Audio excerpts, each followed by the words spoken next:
Good morning, Santa Clarita. Delgado here with you on this Thursday, July 31st, the end of July already. August is tomorrow, then back to school, and then the holidays are here.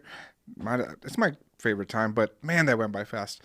But anyway, we have co-news director Jade Aubuchon in here with us. Good morning, Jade. Good morning, Delgado. How are you? Great. How are you doing? I'm doing okay. A little bit alarmed now. This year's basically over the way that you've said it. It's Yeah, I it's it might as well be 2026 already. yeah, and it goes by so fast. It really does.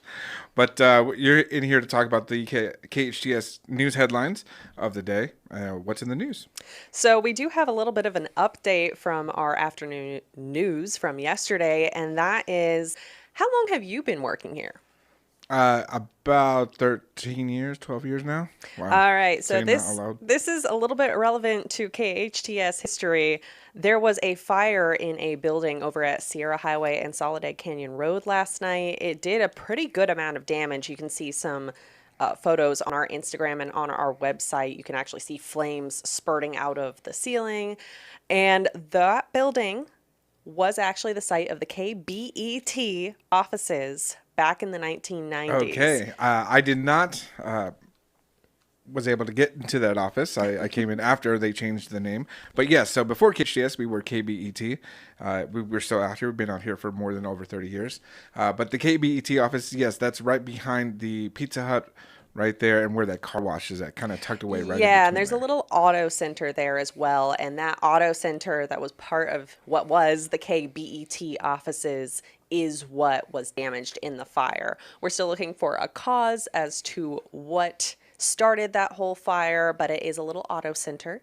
And it's a weird piece of KHTS history there, because I think for anybody who's lived in the Santa Clarita Valley and remembers KBET as the precursor to KHTS, because Lord knows we've been KHTS for so long, they probably know us best for the biggest disaster that happened here in the Santa Clarita Valley in the last several decades. Yes, it was, and we were talking, of course, about the '94 earthquake, Northridge earthquake out there, and it was wall-to-wall coverage. Nothing like that happened before here. That affected Santa Clarita that badly in the recent years. There's stuff that happened, way long ago, but that was major disaster. Again, we were shut down here because the 5 freeway obviously collapsed there. So in and out, there was nothing to, no cell phones really, really. No, 1994, So people really didn't have cell phones. Some people did. Like, I know that people over at Henry Mayo had some hospital supplied cell phones, but outside of very few particular people, it was all beepers for everybody, and those certainly weren't right, working. beepers and pagers, and you had to get the news. You had to know what was going on. People obviously didn't know what was going on. Could they even get out of the Santa Cruz Valley? Was there food, water, supplies, etc.? And they turned into KBET, which was at that building that was actually burned yesterday, unfortunately. Yeah, if you check out over at actually scvhistory.com, there's some photos of FEMA set up in the KBET parking lot back in 94. And that was a cold January. No one had power for very long. Yes, No one that had was. water. And I wasn't around, but personally, yes, that was my birthday, and I always remember that. I was supposed to go see the Power Rangers. Did not end up going to see the Power Rangers. I had my birthday outside in the lawn, which was kind of fun, but I mean, not really fun. it's But not it's not the I same. will always remember that as yes, it happened on my birthday. Quick side tangent. Who was your favorite Power Ranger? It had to be Tommy the Green Ranger. It had to Come be on. Tommy. He was so cool. Yeah, He and was he, so cool. he taught martial arts out here in the Santa Yes, Clarita he did, Valley. because Power Rangers was filmed out here. You could Yes. still see it. I think that was the Castake Water. Maybe, I'm not sure. But it was definitely filmed out here throughout the Santa Cruz Valley. So good tie-ins right there. And another very fun little headline, there are actually two Santa Clarita couples who are amongst many others who are competing for the coveted title of America's favorite couple. Aw, I wish I know I have sound effects somewhere, but we'll just go with that one. Oh, okay. So what does that mean, the cutest couple? Do they just nominate? How did that happen? So it's actually very fun. It is hosted by Colossal, which is one of the fundraising websites. So I don't know if you've ever had it where maybe somebody says, hey, vote for my kid. We actually had one of our employees who had a friend whose son was being voted to see if he would get into Ranger Rick magazine. And it was just Colossal is just the hosting site that says, okay, you can vote for free one time, or you can pay to vote more, et cetera, all for fundraising purposes. So in Got this it. case, America's Favorite Couple competition is there to benefit the LA Regional Food Bank and Oceana, which is Ocean Conservation Organization. So everybody can go in and vote for their favorite couple. And in this case, what we have is we have two different couples from Santa Clarita, and that is Ashley and Michael Bastillos. And then we also have Sonia Ann and Scott Jones. They're both from Santa Clarita. They're both love being out and about, and they love sharing their love story. We did a great story on Scott and Sonia Ann yesterday. They met 15 years ago on Plenty of Fish. Hey, it sparks love. And again, if you don't know, Plenty of Fishes, it's an online dating site and service and app that you go and see if you have a match. And of course, they work. They're still strong 15 years later. Oh, absolutely. I have some of my friends' parents who have met on there that have just wonderful relationships. But in the case of Sonia Ann and Scott, they actually had it where it almost seemed like it was destined and meant to be. The day that they both signed up for Plenty of Fish, Sonia Ann had prayed on her father's birthday. His name is John, and decided, you know what, I'm going to do it. I'm going to make a profile. I'm going to message somebody that I think is kind of cute. Right around that same time, Scott had been encouraged by his friend, also named John, Okay. to sign up for Plenty of Fish. Wow. And that was right around the time that he got that message from Sonia Ann. And So the rest a is connection history. through John. Yeah. John's. Okay. I like that. It's kind of, that should be either a Lifetime or Hallmark movie ready to be made. Yeah, it's And the if they win perfect cutest setup. couple, it's there. It's Yeah, right there. it's perfect. And the winners, whoever manages to win this competition, it's whoever gets the votes, which you can vote for free. You Okay. can pay, but I'm reminding everybody you can vote for free, and then there's double votes on Wednesdays. So Okay. they get a $20,000 grand prize, which Sonia Ann and Scott have already said that they'd like to take a second honeymoon, because they're like, you know what, we work all the time. Yeah, treat let's go- yourself. yeah, have a little bit of a treat. And then they also get to have a photo spread in Variety magazine. Okay, variety. Yeah. Not bad. And obviously, if they end up winning, or if not, we should still reach out to them. And I think we are.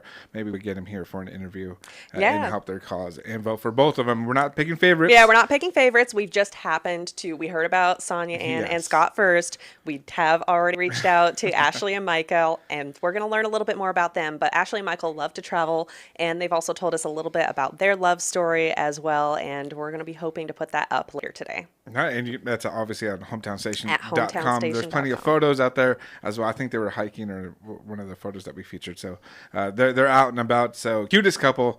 That's pretty cool. Yeah, we're looking forward to it. So may Santa Clarita's America's Favorite Couple win of the two, Yes. whoever it may be. Of the two, one of them. We have to take it. And besides that, it's been a very chill week here in the Santa Clarita Valley crime-wise, I have to say. You know, some weeks we have it where there's a pursuit rushing through town, or unfortunately, you know, some sort of major accident happens. So far, it's been pretty quiet. But this week, I do want to reflect on something that happened about 9 years ago that came to a culmination yesterday morning. And what do you remember of the sand fire in The 2016? sand fire just grew and grew, and it was kind of a chaos because we didn't know, and then a lot of people, unfortunately, their homes and loss of life happened as well. So it was one of those where it wasn't out in the brush; it affected people directly. Absolutely. So I wasn't working here at the time, but I remember from the sand fire is it started kind of in the middle of the day. It was a hot summer, 2016. Over 110 easily. Over 110 well through July and August. It was too hot. Like Yeah. I don't mind the heat. That was too hot. Yeah. And that fire started in the afternoon. And at first, fire crews kind of thought they had it under control. And that's partially why it ended up being so devastating later, is they did have it controlled. And then the winds picked up. So a lot of people were unaware that they needed to evacuate because the fire department was also unaware that these people were in danger. And unfortunately, in the case of one very particular person, as you said, that led to a loss of life. Donna Fink is a survivor of the Sand Canyon fire, and she joined us yesterday morning to meet with the firefighter who saved her life. And that was an amazing reunion because it's been 9 years, and she didn't know this man's name. She always wanted to be able to come in and meet him and thank him for being able to get him out of the fire that killed her partner, Bob. And that happened right here in the KHTS offices yesterday morning with Donna, the firefighter, Connor, as well as some representatives from Los Angeles County, including County Supervisor Catherine Barger and another Los Angeles County fire leader, Pat Springle.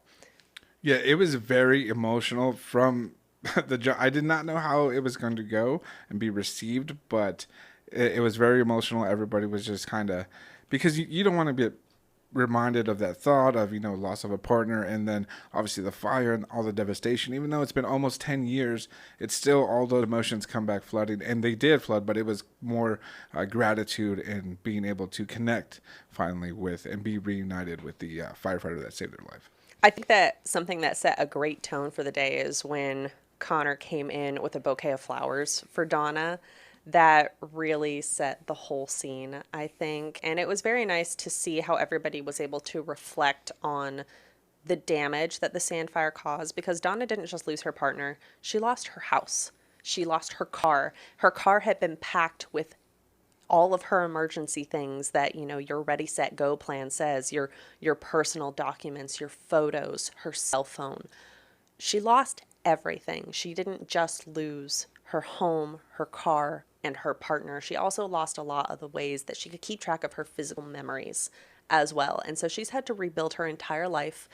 Thankfully, she's been able to do that thanks to the help of a lot of friends, including the Santa Clarita Disaster Coalition, which made it so that she could stay in a hotel for free in the immediate weeks following the loss of her partner and her home.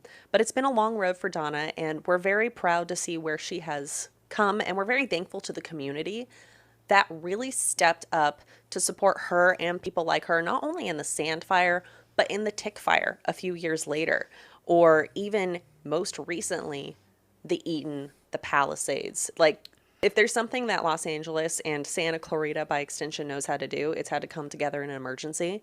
And I think this story in the sand fire and the connection between Donna and firefighter Connor really is indicative of that. Right, and we hear, especially with the Palisades and Eaton fire, that it was just a whole town was decimated. But we actually get to hear the stories and the heartbreak that they go through, because unfortunately we've seen so many fires where it's kind of, oh, just another one. Oh, there's a couple houses burned down. But to actually just stop and think about that, someone's life, livelihood that just has gone away. So to see that full story and the gratitude and the thankfulness that she had, even though she did lose her partner, in the fire that she had with the firefighter, that was amazing to see yesterday. Absolutely. So those are our three main headlines from Santa Clarita since last night. And we'll be looking out for more news for the rest of the day, so definitely stay tuned. So stay tuned, and for more news, head on over to hometownstation.com. Your home